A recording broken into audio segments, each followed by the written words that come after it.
नमस्कार आमर दैनिक राशिफल भिडियो रे आपनको स्वागत। आज आपनक राशि अनुसार की खबर रही जानिबा को आम सहित रहंतु। आज आपनक राशि अनुसार ग्रह विश्लेषण एवं महत्वपूर्ण टिप्स पाइबा को ए वीडियो को देखंतु।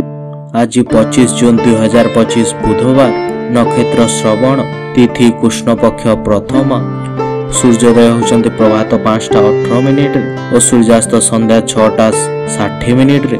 आज शुभ बेला होची सकाळ 10:40 दिन 1टा पर्यंत एवं अशुभ बेला होची 1:35 3:05 पर्यंत। मेष राशि, धन भावस्थ शुक्रंक जोगु बंधुंक कथार विश्वास करे कौन से काम रे हाथ दे पारंती। चतुर्थ भाव पापयुक्त जोगु परिवार रे मतभेद घटी पारे। बंधु मिलन सभा समिति आलोचना क्षेत्र पर अनुकूल परिवेश सृष्टि होई पारे। आजिर यात्रा वाणिज्य अर्थ प्राप्तिर आशा सफलता लाभ करि पारंती। परिवार आनंद उल्लासर परिवेश रहिबो। विशिष्ट व्यक्तिंक सहित आलोचना साक्षात्कार करि पारंती। कर्म क्षेत्र सहकर्मी सहित सामान्य तिक्तता आपण सृष्टि करि पारंती। राजनीतिक क्षेत्र सफलता पाई परिबे। सभा समिति रे काम गुलिक सुरखुर रे आपणक संपूर्ण होई जिवो। आज आपणक शुभ रंग होछि लाल, शुभ संख्या होछि 9 एवं प्रतिकार आपण हनुमान का चालीसाटी पाठ करंतु। करबा सकाशे बंधु को मन बुझाइला बोली कथा कहि पारंती। व्यवसाय समस्या सुधारी नेबे एवं नूतन वाणिज्य जोड़िबा आपण चिंता करि पारंती। बंधु माने साहाय्य सहयोगर दृढ़ प्रतिश्रुति देई पारंती। कोण भावस्थ बुद्धाधिपति जोगु फलस्वरूप पिलांक सफलतारे आनंदित हेबे। कार्य को अति गंभीरतार सहित ग्रहण करि पारंती एवं बहुत परिश्रम करिवे। पारिवारिक क्षेत्र विभिन्न प्रकार चिंता मन को आंदोलित करि पारे। जमी जमा क्षेत्र नूतन चुक्ति पत्र स्वाक्षरित करि पारंती। साहित्य संगीत एवं सृजनशीलता आपणक वृद्धि पाई पारे। आज आपणक शुभ रंग होछि धला, शुभ संख्या होछि 6 एवं प्रतिकार पय आपण मां कमलांक पूजा अर्चना करंतु। मिथुन राशि, मनर इच्छा एवं अभिलाषा पूर्ण करिबारे सफलता पाइबा कष्टकर हेबो। सप्तमाधिपति कोण भावस्थ जोगु आजिर प्रत्युष यात्रा सफलता पाई परिबे। अन्यर आभ्यंतरण व्यापार रे मुंड पुराइबा ठीक हेबो नाही। आनुष्ठानिक काम, बंधु मिलन एवं कर्म क्षेत्र पय असुविधा हेबो नाही। बंधुंको सहायतार मूल्यवान द्रव्य क्रय करि पारंती। निज परिसर कौनसी साधारण घटना को केंद्र करी आपणक मनटी अशांत रहिबो। अन्य मानक ऊपर निर्भर न करी दुशासिक पदक्षेप नहीं समस्या सुधारी नेबे। राजनीति रे दृढ़ पुष्टपाशकता जोगु आगे जाई पारंती। आज आपणक शुभ रंग होछि सबुज, शुभ संख्या होछि 5 एवं प्रतिकार पय बुद्धंक गायत्री मंत्रटी पाठ करंतु। कर्कट राशि, आजिर ग्रह स्थितिर अनुकूल प्रभाव रे संपर्कियों सहयोग अब्याहत रहिबो। दीर्घ दिन अटकी रहितबा काम हासिल करिबा पय आपण चेष्टा करी सफल होई पारंती। वाणिज्य व्यवसाय परिवहन रे साधारण समस्याटी पय विशेष असुविधा हेबो नाही। गुरुंक दृष्टि जनित स्वास्थ्य समस्या क्रमशः सुधारी जिबार आश्वस्ति लाभ करिबे। निज कार्य दक्षतार भल प्रदर्शन करिबाकु आपण सक्षम होई पारंती। पारिवारिक जीवन रे चालिथिबा चापरे सामान्य ह्रास घटी पारे। शेयर बाजार अर्थ निवेश करी लाभांश कमाई पारंती। आग्रही विषय गुड़िक अध्ययन करिबारे आपणको सुजोग पाई पारंती। आज आपणको शुभ रंग होछि धला, शुभ संख्या होछि 2 एवं प्रतिकार पय आपण मां भुवनेश्वरींक जांत्रिका महाकवचटी आपण धारण करि पारंती।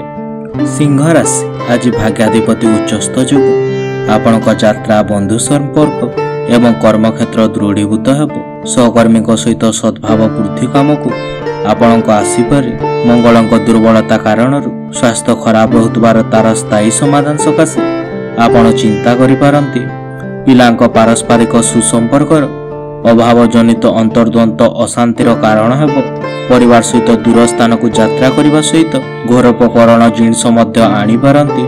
खर्च परिमाण क्रमशः वृद्धि पाइबा हेतु सामयिक चिंता मध्य होई पारे। शिक्षा रे प्रगति हेबार संभावना रहुछि। जमी रे निवेश करबा शुभ हेबो। आपणक स्वभाव आखपाखर वातावरण को मजादार करि पारे। आज आपणक शुभ रंग होछि नारंगी, शुभ संख्या होछि 1 एवं प्रतिकार पय आपण मां बापा गुरुजन को प्रणाम करंतु। कन्या राशि, राशाधिपति राशि को देखुथिबार स्वास्थ्य समस्या सुधरी जाई पारे। किंतु कर्म क्षेत्र शत्रुता जनित प्रतिबंधकर आपण सम्मुखीन होई पारंती। କର୍ମ ବାଧାଭୋଗ ରହିପାରନ୍ତି। ସାହିତ୍ୟ, ସଙ୍ଗୀତ, ସାମ୍ବାଦିକତା, କ୍ରୀଡ଼ା ଏବଂ ଚଳଚ୍ଚିତ୍ର କ୍ଷେତ୍ରରୁ ସୁନାମ ପାଇପାରିବେ। ଶିଳ୍ପ, ବାଣିଜ୍ୟ, ପରିବହନ, ପ୍ଲଟିଂ କାରବାର, କଚେରୀ ମାମଲା କ୍ଷେତ୍ରରେ ଶୁଭଫଳ ପାଇପାରନ୍ତି। ଭଲ ଟଙ୍କା ରୋଜଗାର କରିବା ଆରମ୍ଭ କରିବା ସହିତ ଅନାବଶ୍ୟକ ଟଙ୍କା ଖର୍ଚ୍ଚ କରିବାରୁ ନିବୃତ୍ତ ରୁହନ୍ତୁ। ବିଦେଶରେ ରହି ପଡ଼ିବାର ସ୍ୱପ୍ନ ପୂରଣ ହୋଇପାରେ। ନୂତନ ଜମି କିଣିବା ଆଗରୁ ଶୁଭ ମୁହୂର୍ତ୍ତ ଦେଖି କିଣନ୍ତୁ। ରାଜନୀତିରେ ନାନା ପ୍ରକାର ସମସ୍ୟା ଭିତରେ ଆପଣ ଗତି କରିପାରନ୍ତି। ଆଜି ଆପଣଙ୍କ ଶୁଭ ରଙ୍ଗ ହେଉଛି ସବୁଜ, ଶୁଭ ସଂଖ୍ୟା ହେଉଛି 5 ଏବଂ ପ୍ରତିକାର ପାଇଁ ଆପଣ ଶ୍ରୀ ବିଷ୍ଣୁଙ୍କ ପୂଜା ସହିତ ମନ୍ତ୍ର ପାଠ ଆରମ୍ଭ କରନ୍ତୁ।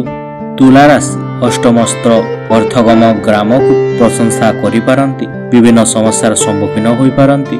କଠିନ ଶ୍ରମ ଏବଂ ଭ୍ରମଣ ଜନିତ ସ୍ୱାସ୍ଥ୍ୟ ଜନିତ କିମ୍ବା ମାନସିକ ସ୍ଥିତି ଭଲ ରହିନପାରେ। ମିତ୍ରମାନେ ଶତ୍ରୁତା ଆଚରଣ କରିପାରନ୍ତି।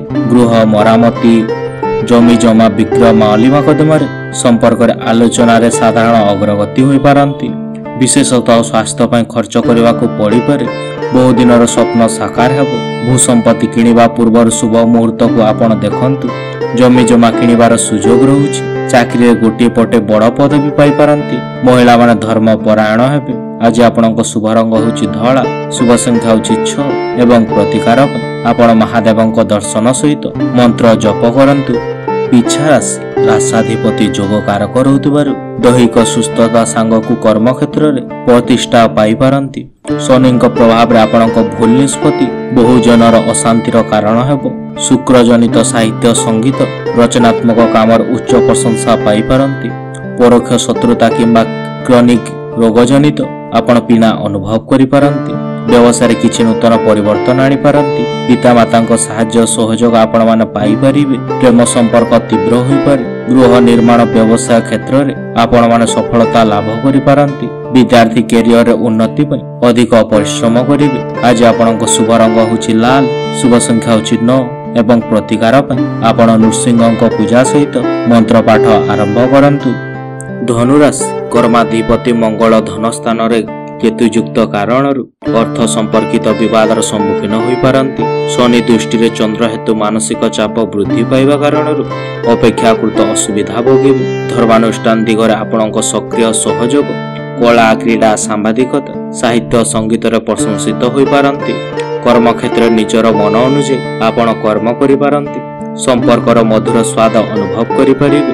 ରାଜନେତାଙ୍କ ସାହାଯ୍ୟ ସହଯୋଗ ମାଧ୍ୟମରେ ଯଶ ସମ୍ମାନର ଅଧିକାରୀ ହୋଇପାରନ୍ତି। ବିଦେଶରେ କାମ କରୁଥିବା ଲୋକମାନେ ପଦୋନ୍ନତି ପାଇପାରିବେ। ଆଜି ଆପଣଙ୍କ ଶୁଭ ରଙ୍ଗ ହେଉଛି ହଳଦିଆ ଏବଂ ଶୁଭ ସଂଖ୍ୟା ହେଉଛି 3 ଏବଂ ପ୍ରତିକାର ଆପଣ ମା ତାରାଙ୍କ ଯାନ୍ତ୍ରିକା ମହାକବଚ ଆପଣମାନେ ଧାରଣ କରନ୍ତୁ। ମକର ରାଶି ରବି ରାଶାଧିପତିଙ୍କ ସହିତ ଅବସ୍ଥାନ କରୁଥିବାରୁ ବନ୍ଧୁଙ୍କ ସାହାଯ୍ୟରେ ଆଶା ପୂରଣ ହେବ। ପ୍ରଶାସନିକ ସ୍ତରରେ ଅବହେଳା ବଶତଃ ଅଟକି ରହିଥିବା ଫାଇଲ ସକାଶେ ଚିନ୍ତିତ ରହିପାରନ୍ତି। ସହକର୍ମୀଙ୍କ ସାହାଯ୍ୟ ସହଯୋଗ ଆପଣଙ୍କୁ ବହୁ ମାତ୍ରାରେ ସାହାଯ୍ୟ କରିପାରେ। ଜମି ଜମା, ଗୃହ ସୀମା, ମାଲି ମକଦ୍ଦମା, ଆନୁଷ୍ଠାନିକ କର୍ମରେ ସମସ୍ୟା ଲାଗି ରହିପାରେ। ପାରିବାରିକ ଜୀବନରେ କମ୍ ଚାପ ରହିବ। ପତ୍ନୀ ପତ୍ନୀଙ୍କ ମଧ୍ୟରେ ସମ୍ପର୍କ ମଜବୁତ ରହିବ। ଆପଣ କିଛି ଆର୍ଥିକ ଅସୁବିଧାର ସମ୍ମୁଖୀନ ହୋଇପାରନ୍ତି। ପଇସା ପତ୍ରକୁ ନେଇ ଅନର୍ଥ ସୃଷ୍ଟି ହୋଇପାରେ। ଖେଳାଳିମାନେ ଉତ୍ତମ ପ୍ରଦର୍ଶନ କରି ସମୀକ୍ଷକଙ୍କ ପ୍ରଶଂସା ଭାଜନ ହେବେ। ଆଜି ଆପଣଙ୍କ ଶୁଭ ରଙ୍ଗ ହେଉଛି ନୀଳ, ଶୁଭ ସଂଖ୍ୟା ହେଉଛି 8 ଏବଂ ପ୍ରତିକାର ମହାଦେବଙ୍କ ପୂଜା ଅର୍ଚ୍ଚନା କରନ୍ତୁ। କୁମ୍ଭ ରାଶି ଶନିଙ୍କ ଦୁର୍ବଳତା ସାଙ୍ଗକୁ କର୍ମ ଭାବରେ ରାହୁଥିବାରୁ ଆପଣଙ୍କ ଚେଷ୍ଟା ସଫଳ ବା ଆଶା ମଉଳି ଯାଇପାରେ। ସହକର୍ମୀଙ୍କ ସହିତ ସୁସମ୍ପର୍କ ରକ୍ଷା କରିପାରିବେ ନାହିଁ। ପଡ଼ୋଶୀଙ୍କ ସହାୟତାରେ ବାଣିଜ୍ୟ ବ୍ୟବସାୟ, ପରିବହନରେ ଥିବା ସମସ୍ୟା ଦୂର ହୋଇପାରେ।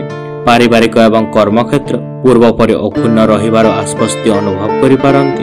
କର୍ମକ୍ଷେତ୍ର ଅନିଚ୍ଛା ସତ୍ତ୍ୱେ ପ୍ରତିକ୍ରିୟାକୁ ଆପଣ ପ୍ରକାଶ କରନ୍ତୁ ନାହିଁ।